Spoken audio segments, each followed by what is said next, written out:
Hello everybody, I am Dr. Sajeeth. I am a specialist gastroenterologist at Abeer Hospital Muscat.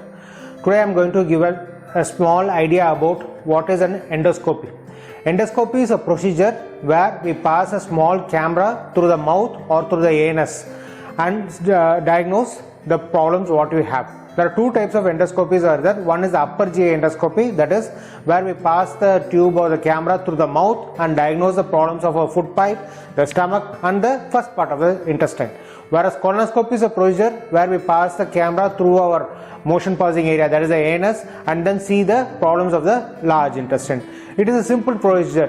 In Abeer Hospital, there is our facility what we have, and we have both upper GI endoscopy and colonoscopy with us, and I tend to do both on a daily basis also. Regarding upper GI endoscopies, upper GI endoscopy is useful for diagnosing lesions in the esophagus, that's in the food pipe, because there can be inflammation. Things people will have reflux disease where there will be inflammation or ulceration in the food pipe can be there. So we will be able to diagnose there. Patients who have got gastritis can be diagnosed with endoscopy, and mainly H. pylori infection. H. pylori infection is one of the common problems what we see in day-to-day practice, what I see in day-to-day practice.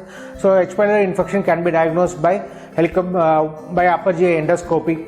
So we can go ahead to visualize the mucosa, see for any minute small ulcerations or gastritis or inflammation is there, we can make it out by the upper GI endoscopy. Colonoscopy is a procedure where we pass the instrument through the anus and see the problems of the intestine, for which we need to prepare the abdomen prior to doing it. So coming to the part that who are the patients who require an endoscopic procedure. In case of upper GI endoscopy, not all patients require endoscopies.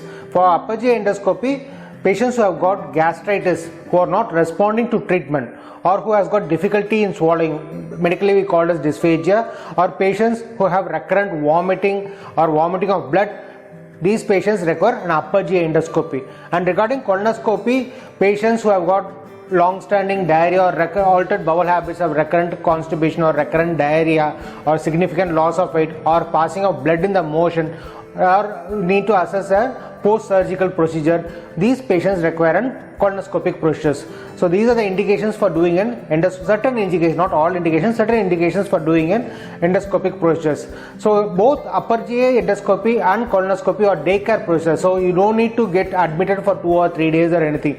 You can come in the morning, finish out the procedure and very well go home. It can be done, both can be done under sedation.